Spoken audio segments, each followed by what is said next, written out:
I'm feeling good. I mean, it's a good time of year.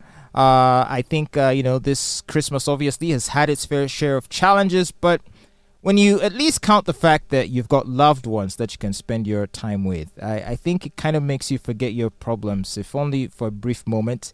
And on this recent Christmas Sunday, for a brief moment, I forgot about all the problems I have in the world. I don't know if the same was true for you, or did you think about your problems No, more? I didn't. I try to create a positive environment around me, even in my mind, because if I dwell on my problems so much, then I'm going to be depressed. And that is even worse. Yeah.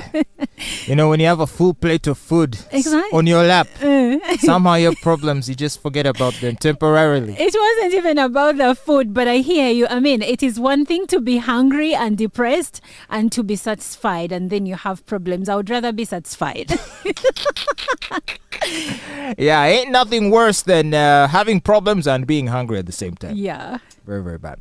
But speaking of loved ones, of course, we hope for a time when we don't have to worry about ever losing them. And so maybe this is where religion gets its appeal. The notion that there will come a time at the end of the world where you will be reunited with the ones you have lost, and you can live happily ever after with all the people you love. The promise of a reunion till we meet again.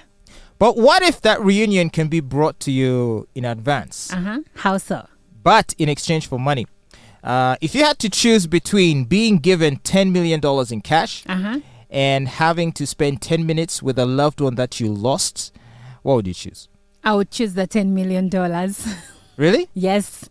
I mean, come on, your a friend maybe, or a loved one, or someone who perished, and you have a chance to be with them for 10 minutes. I'm being realistic. I would take the $10 million because let's say the one person I would love to meet again and, reconnect with is my mother. But what is 10 minutes? What is 10 minutes? Because in a flash, before she's done checking you out, oh, my baby, are you okay? Has the world been good to you? The 10 minutes are done. And for me, I will stay broke and she will stay dead. So I would rather... You're uncharacteristically cold and I'm not super cold. logical. I am very logical. Yet I can change my life and the lives of her grandbabies with $10 million and then some. I would uplift her entire family. So what would you say to her? Hey, I'll see you when I get there. I'll see you when I get there. Seriously, I'm not leaving money behind for 10 minutes. But what would you do? Me? Well, it's a very difficult situation, I must say. And as a non-believer, a person who does not believe in an afterlife, so to me, if someone dies, that's it. That's the end of it. Although I'm inclined to share in your sentiment that, for all practical purposes, for all the grief that you might experience at the loss of a loved one, loss is part of life. Yes. It's part of the cycle of life. You're here for a moment. Our job is to make the best use of the time we have and to build strong relationships and to convey these feelings to those we care about while they are still here, which I hope you did during Christmas holidays when you were with family. Maybe you spent time with cousins and loved ones you didn't see after a long time. I hope you told them that you think they're awesome.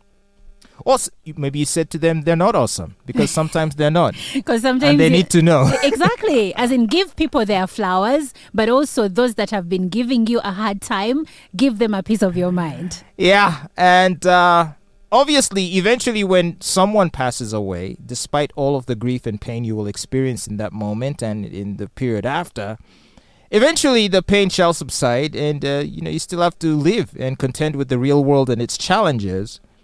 And so, I think most people would think of just taking the money. I'll take the money anytime, any day. And it doesn't mean that I'm greedy. It means I'm realistic, I'm reasonable. If I were to be put in a room with, let's say, who is the richest guy in Uganda, or, one of the top richest men in this country, if I were to be put in a room with them and someone else that chose 10 minutes with family, they'll be like, are you stupid? In fact, the person who was temporarily resurrected for your benefit, for the purposes of this comparison, they would be the ones assuring you and berating you, like, are you stupid? You woke me up. You disturbed my sleep. For so what? that I can hang out with you for 10 minutes. And then you cry for me to provide for you for the rest of your life. You know, if I'm to go spiritual here, even the Bible says that God gave us a spirit of discernment. So I hope that when that chance is given to someone, if it were possible anyway, that you would always take the money. But what if it was you? What if, someone really missed, say you're the one that died and they're really missing you. You're saying if they resurrected you to spend time with you for 10 minutes, you would feel bad that they left behind $10 million for that benefit? The thing about emotions is that they can be deceiving. So after spending 10 minutes with me, then what? I would hope, and I hope that my kids would know better and choose better. Yes, they would miss me, and I know how that feels because I've lost a parent before at a young age. But I would still tell my kids, if ever there is that opportunity, please take the money. Seriously, take the money.